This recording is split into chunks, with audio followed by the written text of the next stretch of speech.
Hey folks!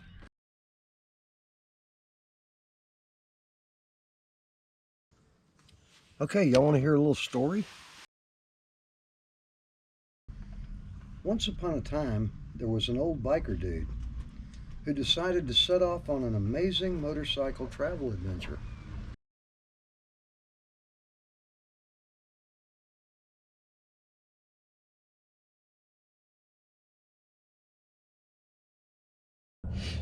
Well, the time has finally come. Seemed like a long time, but getting ready to leave out this morning. Doing a last minute check of all my stuff. Got my heated jacket, 3 power stations, 2 backup batteries, a total of about 4,500 watt hours of capacity, with my solar panel finally mounted on top. Got my refrigerator cooling at a nice 38 degrees, full of food. Got all my gear. My inventory is complete. I know I'm carrying way too much stuff and I'm probably way too heavy, but let's see here. I've got things mounted on the front of the trailer also. Here's my bag of clothes, spare tire, all my kitchen stuff, and then up here on Indian Chief I've got my mattress pad for inside the bunkhouse and my container of kitchen cooking stuff, my percolator pot and all that. Let's see, we'll do a little walk around here. Last minute inspection. I've already checked all my tires and went over my motorcycle pretty well. There's sort of a look from that side. There's the solar panel mounted on, and well, that was a game changer figuring out how to do that. But it looks like we're pretty much ready to go. So here in just a few minutes I'm going to be taking off and hitting the road for about 7 or 8 days. So come on and go with me. Finally back on the road.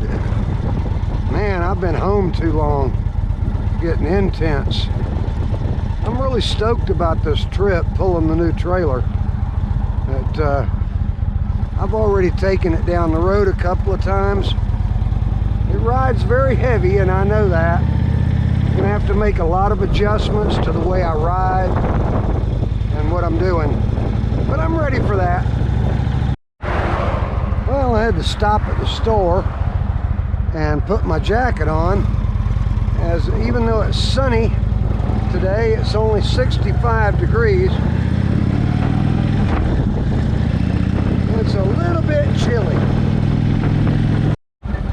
Well, I have to say one thing about the heavy trailer, it sure does maintain itself stable at slower speeds. It's a lot easier to maneuver around in parking lots. It's like the extra weight is actually sort of a helper in that regard. So far I feel pretty good with it. I've just been allowing for a lot more room for braking, just basically pretending I don't have any brakes at all.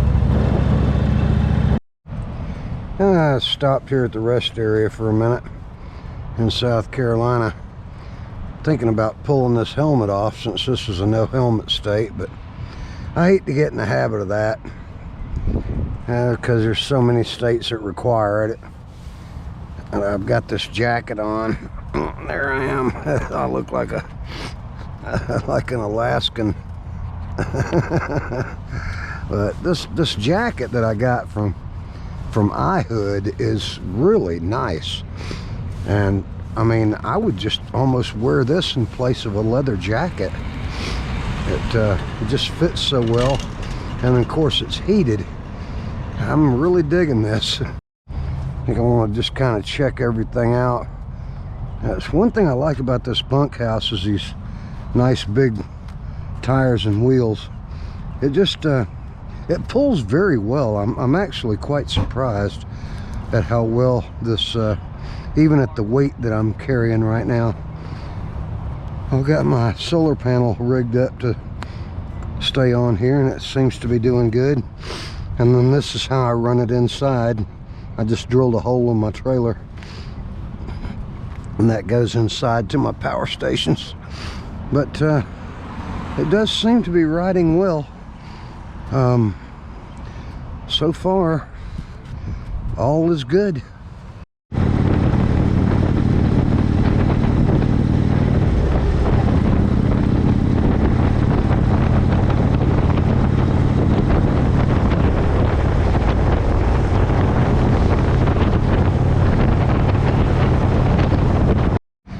I decided to make another little pit stop here and that little station on the side of Highway 11 on my way up here to Pickens, South Carolina.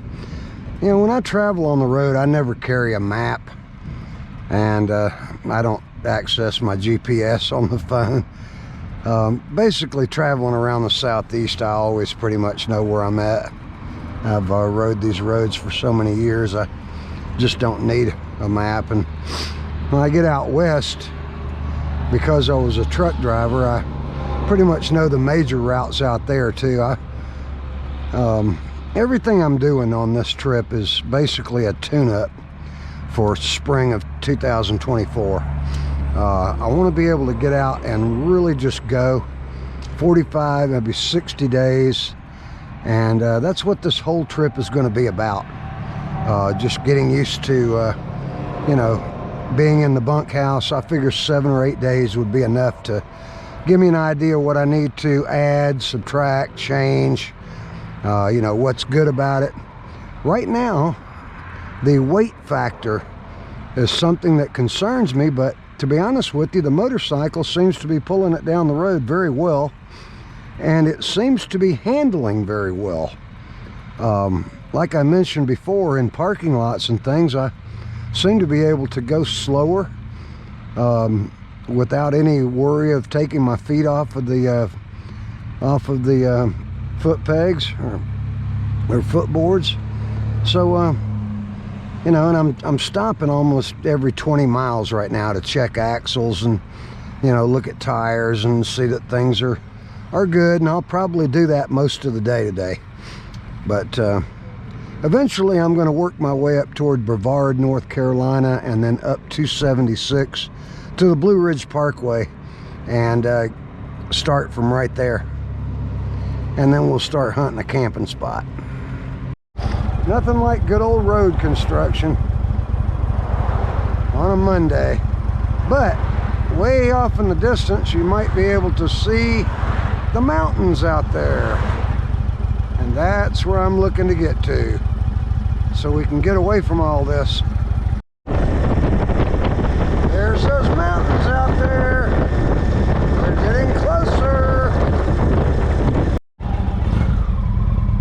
Alright, just made a little gas stop here outside of Pickens, South Carolina. And I'm about to get on a very familiar old friend of mine, Highway 178, which is a really nice little mountain pass ride.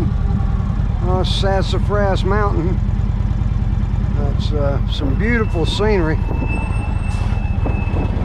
If you've been watching my channel for a while, you're familiar with this road, because I get on it a good bit. I really enjoy this ride here this afternoon. But it'll be a good test to see how the Chief pulls this heavy trailer up across this mountain pass.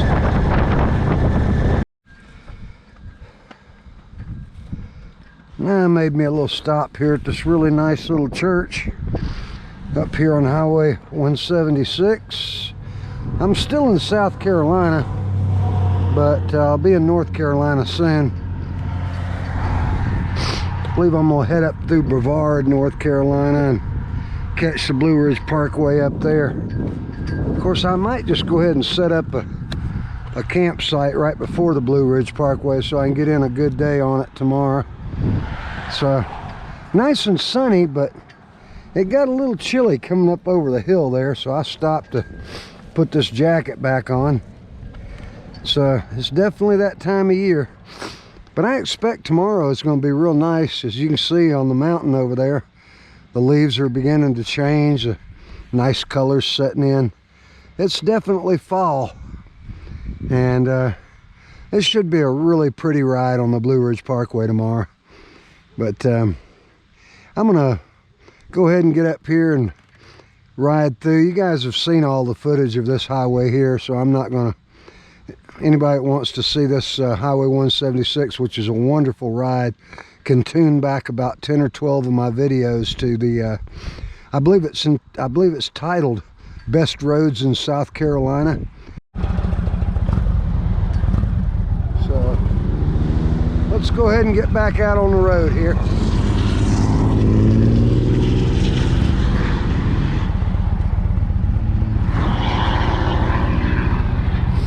So far, the Indian chief has managed to pull this heavy trailer pretty well going through the mountains. I've tried to keep it around 2,300 RPMs in each gear, not any lower than that, so I don't strain my clutch. Of course, it's got good torque down around that area, but so far so good.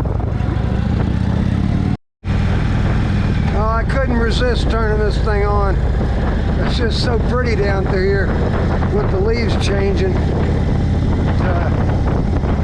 Might be worth a quick look.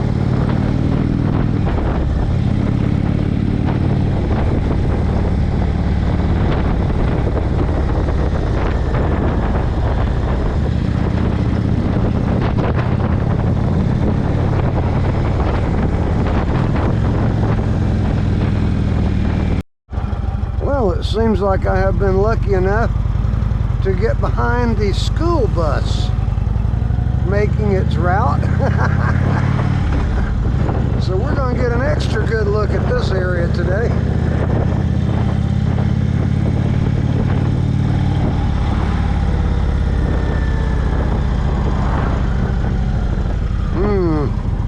Looks like they've got to stop about every 500 feet.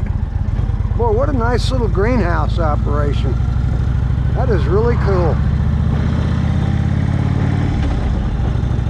There's another one right there. Boy, that's nice.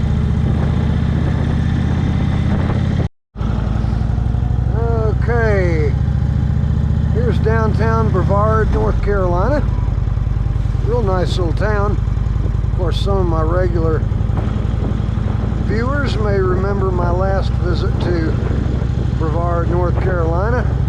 Didn't go real well as I tried to camp out at the old abandoned Bilo, and some police officers came by and ran me out of town. And I'm not going to hold any grudges. Brevard's a nice place, and they were real nice to me actually, and maybe things will go better on my future trips here.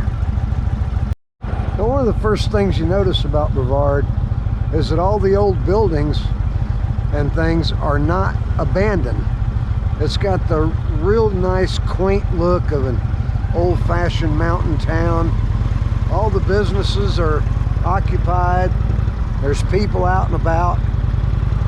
It's just a beautiful little town. Well, I made me a little stop at Wally World here, as I'm going to go in here and check out what kind of deals they got on electric blankets. But really was impressed with the way that the Indian chief towed this big thing over the mountain. Didn't seem to have any trouble with it. I'm real optimistic now, actually. Well, looks like this was going to be home for the next well, till tomorrow anyway. Here's my site. Got a nice even tent pad right here, which I guess my trailer will sit on real well. And there's the Indian after his first day of pulling the bunkhouse out on the road.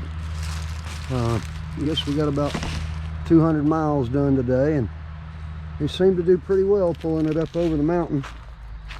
But I'm gonna get set up here in a minute after I go through a couple of things inside the trailer. All right, so let me show you guys around the inside of the new bunkhouse. It does have another room here that it's a screened room. You see here, I carry the sides for it inside the storage area. And you see it still folds open even though we're inside. And what you can do is you just shut this, and then there's my king size bed. And of course that little blip was my GoPro battery going dead on me. But the little table here actually attaches to the underside of the bed platform, and that's pretty cool. But as I was showing you, all my storage is right there, so it can be accessed from inside. These mattresses right here are actually heated. There's the controllers right there. There's two of them, one for each one. I got plenty of room to work on my computer. Got the, these sides can unzip and allow for great ventilation throughout the whole tent here. But it also, you can zip it up to waterproof everything. So far I've had it at my house out in some pretty serious storms. I mean, it's old, it's 11 years old. I imagine we're gonna have to, we're gonna see some patchwork here soon, using it as heavy as I'm going to use it, but I'm not going to worry about that. I'm just gonna kind of approach it as it comes. But anyway, that's the inside of the bunkhouse, and should serve my needs out here during the wintertime pretty well. Now here's something that's really cool. This is one of my little Plume 300 power stations over here, and what I'm using it for tonight will be to power my bunk heater. So that's that little lighted, that's medium, that's high, and then that's off. But that's what powers the little heated mattresses here in the bunk. That's really cool. A little evening checkup before I start cooking myself some dinner. Here's one of the Plume 300s. It's at 80%, putting 31 watts to the refrigerator, 30. But the refrigerator's sitting at a nice cool 37 degrees. And that's another thing that's really cool about the bunkhouse is I can access the refrigerator from inside here, which is really neat. I had a couple of gas bottles stuck in here. But there we go. Got everything right there inside. All nice and cold. Everything seems to have done well. I sure got it at maximum capacity, that's for sure. But I got a good 4 or 5 days worth of stuff in there.